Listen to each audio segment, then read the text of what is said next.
Bonjour à tous. En mars 1855, Louis-Joseph Papineau n'est plus l'homme politique dominant du Bas-Canada. D'autres figures ont pris le relais, comme ses anciens alliés Louis-Hippolyte Lafontaine, Augustin Norbert-Morin et un certain Georges-Étienne Cartier. Retiré dans son domaine de la petite nation, Papineau, qui vit mal la fin du régime seigneurial, s'en confie à l'ancien député de Gaspé, Robert Christie, autrefois ennemi, mais passionné tout comme lui de l'histoire du pays. À ce propos, justement, Papineau écrit dans la même lettre, je m'en viens, voilà. Les manuscrits copiés à Paris doivent être extrêmement précieux. L'Assemblée devrait les faire imprimer en cas d'incendie de Parlement, bien plus mérité aujourd'hui qu'il ne l'était à Montréal, ou sans ce risque, parce que dans ce pays, on ne peut jamais rendre trop généralement connu tout ce qui se rattache à ses origines et à son histoire. Que, s'il y a des difficultés à obtenir cela du gouvernement, il ne faut pas ainsi laisser la lumière plus longtemps sur le boisseau. Pourquoi M. Christie, M. Faribault et autres hommes éclairés à Québec ne feraient-ils pas imprimer dans le feuilleton d'un journal ces précieux renseignements, avec condition que ces feuilletons seraient réimprimés à fur et à mesure pour former des volumes octavaux que l'imprimeur vendrait à son profit?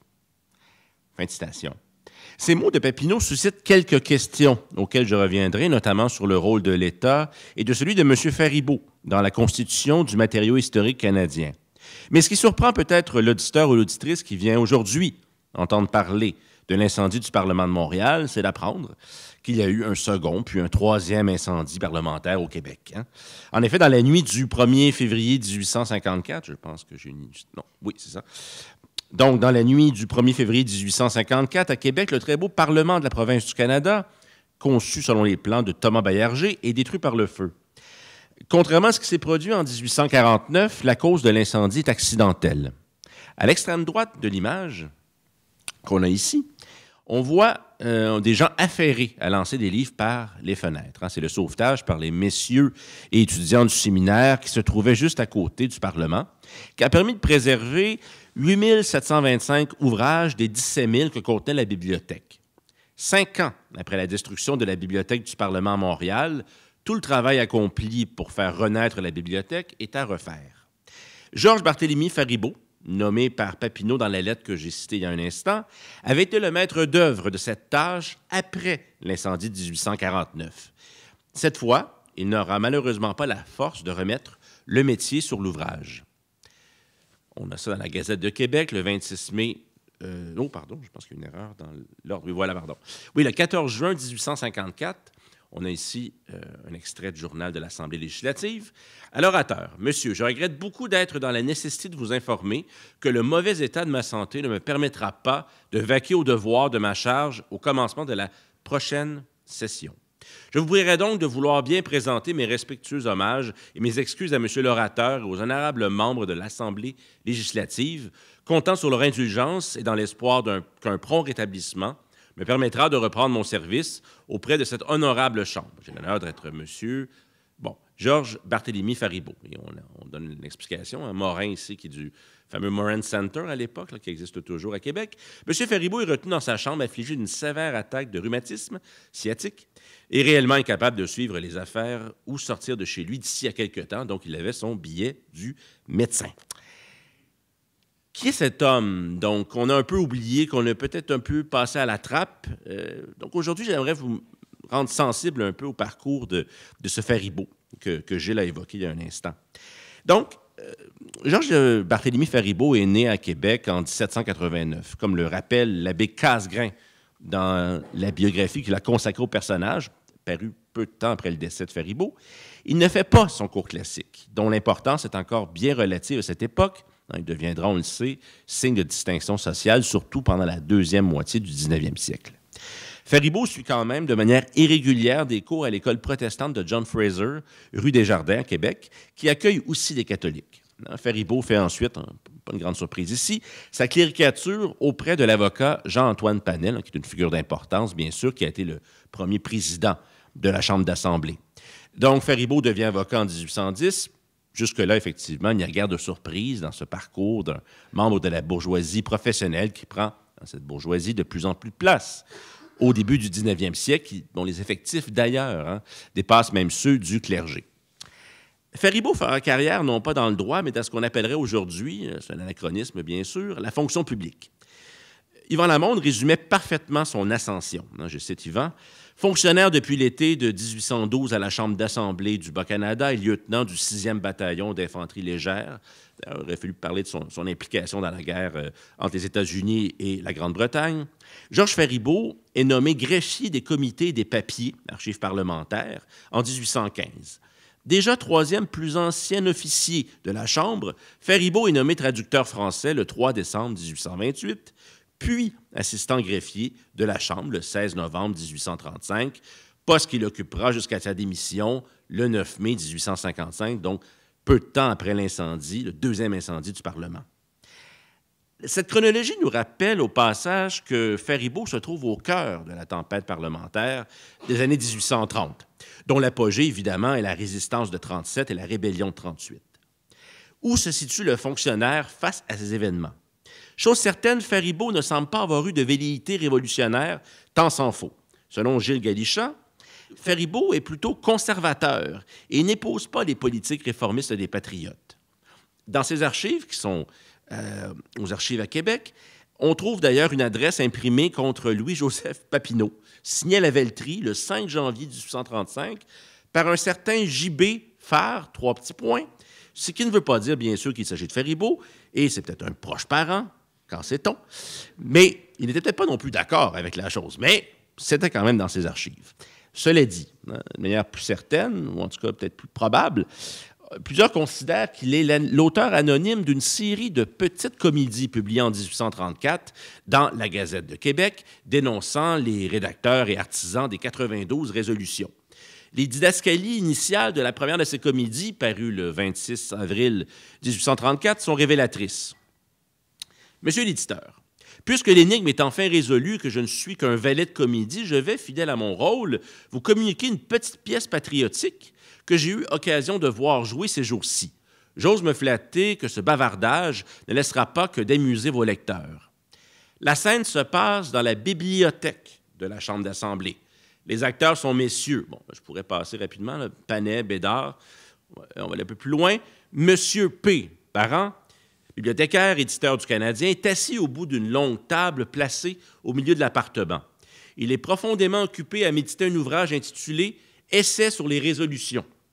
Il cherche quelque inspiration pour terminer un paragraphe éditorial bien ronflant pour son journal qui doit sortir sous 2 heures. Un petit garçon d'imprimerie est à l'autre bout de la table. Il attend avec impatience le morceau en question en marmottant tout bas « Monsieur, on attend après la copie ». Bon. Donc, les lieux de cette comédie étaient, il faut bien le voir, assez connus de Faribault. Est-ce qu'il en aurait été inspiré? Difficile à dire, mais quand même, on voit bien, en tout cas, qu'il y a chez lui ce conservatisme.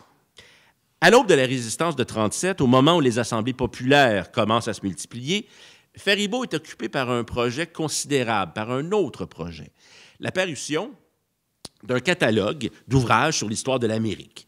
Il va y répertorier 969 titres, parus entre 1598 et 1836, c'est dire la largeur de l'empan temporel, ainsi que 183 cartes.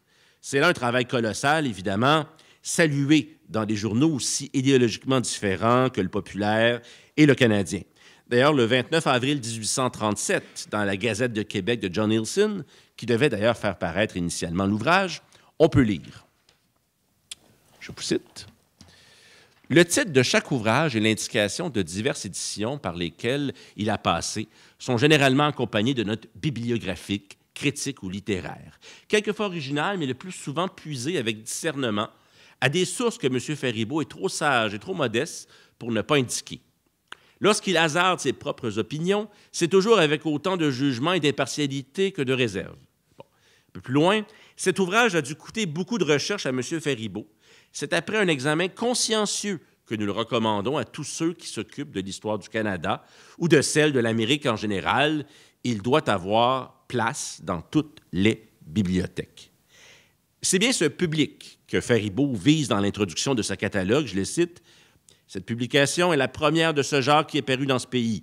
Elle a été entreprise dans le but de faire connaître non seulement tout ce qui a été écrit sur l'histoire de l'Amérique en général, mais plus particulièrement encore sur l'histoire du Canada, et dans l'espoir que les nombreux matériaux que l'on est parvenu à rassembler dans ce catalogue pourront servir utilement à ceux qui se sentiraient disposés à écrire une histoire du Canada plus complète qu'aucune de celles qui existent maintenant.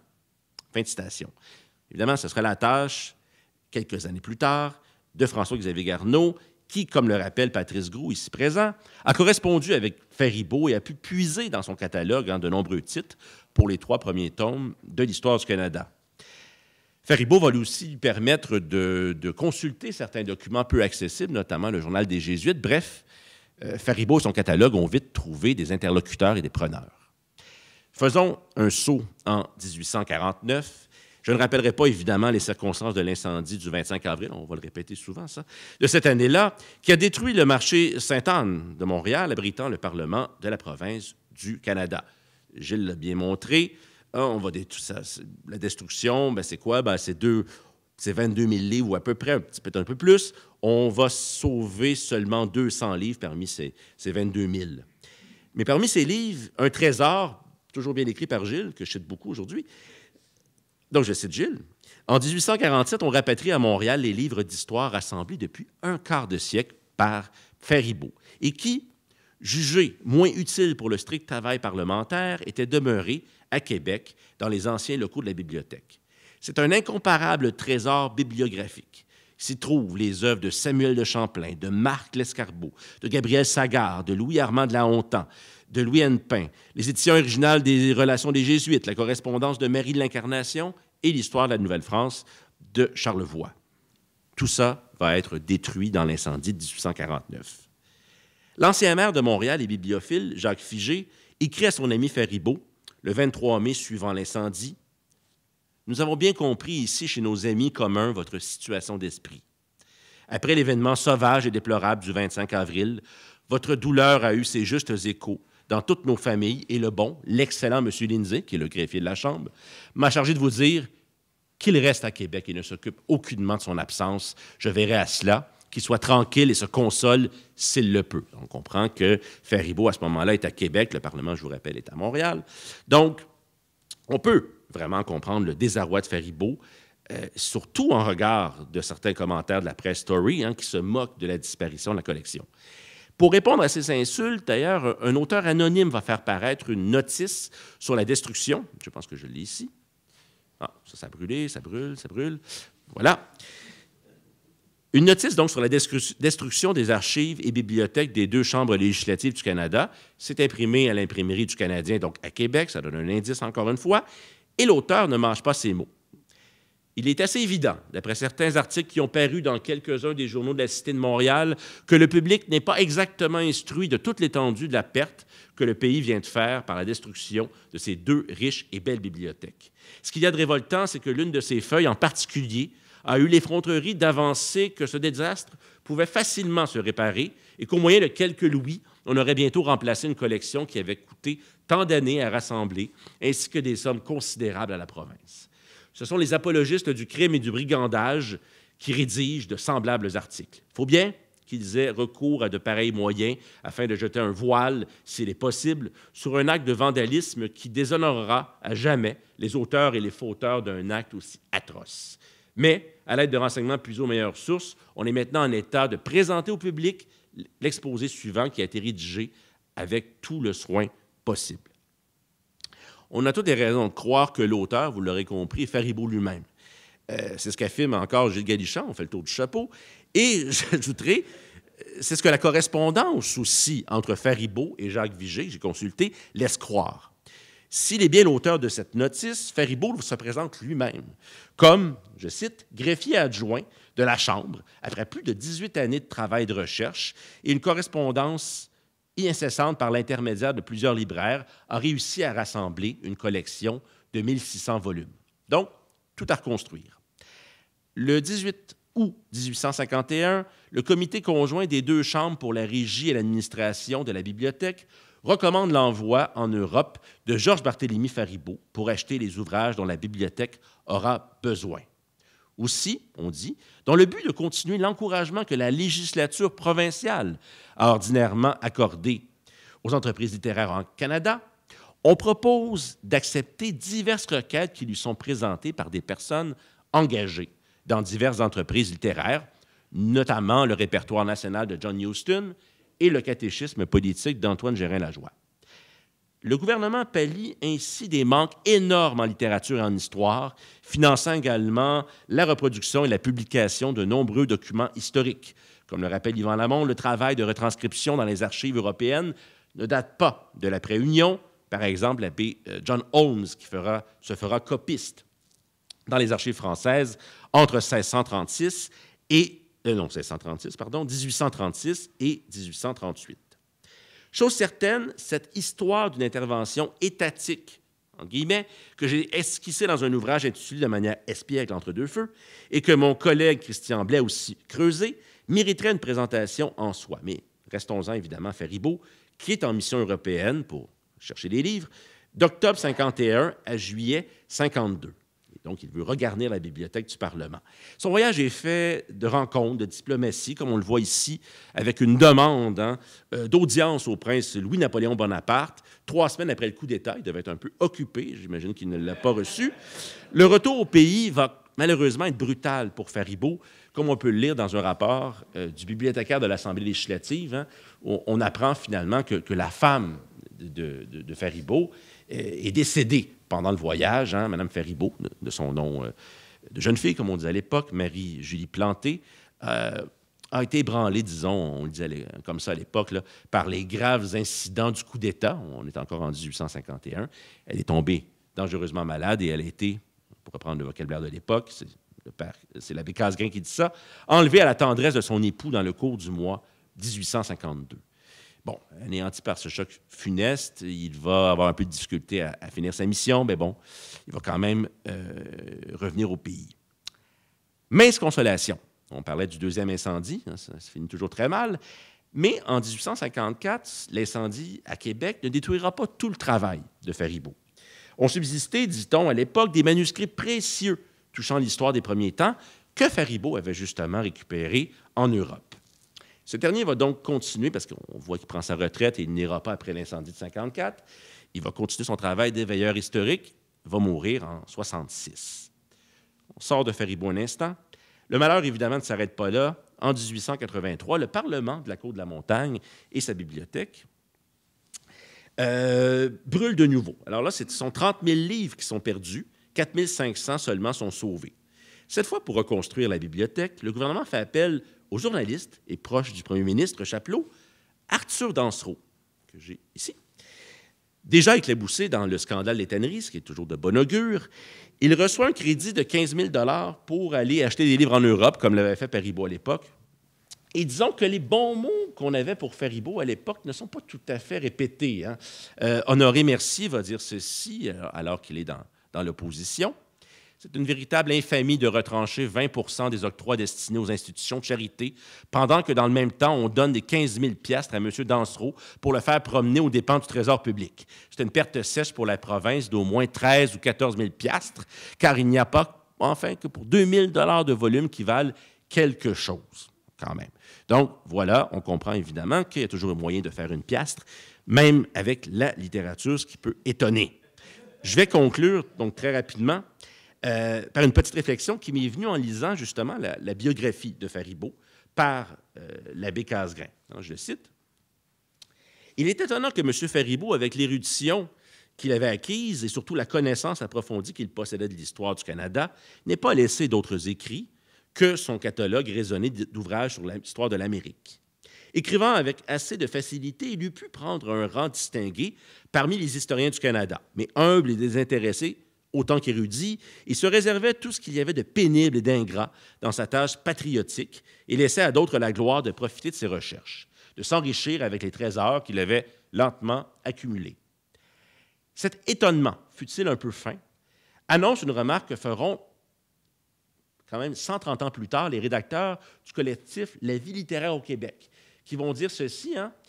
Les regroupements d'archéologues se proposent à l'époque de démentir ces allégations et de réinterpréter l'histoire, après Durham. Jacques Vigée et Georges Barthélemy Faribault accumulent de la documentation et inventorient des fonds d'archives, mais sans trop savoir comment les utiliser. Donc, on remarque qu'il y a une documentation. Papineau aussi, même chose, qui va passer un certain temps dans les archives de la Marine à Paris. Donc, ils ne font rien avec dit-on, avec cette matière. Donc, j'ai commencé et je termine cet exposé par Papineau. On peut bien voir chez ce dernier, comme chez Faribault, une sorte de réserve, d'indisposition à écrire l'histoire du pays. On accumule. Peut-être fallait-il attendre Garneau, mais on se permettra aussi d'y voir peut-être une incarnation d'une sorte de, j'appellerais, d'inachèvement atavique au Québec.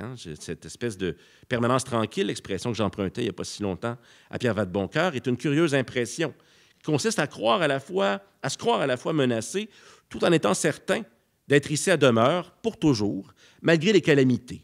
Et lorsqu'on a l'éternité devant soi, on peut repousser l'écriture du prochain épisode, qui passe également par l'écriture des épisodes précédents.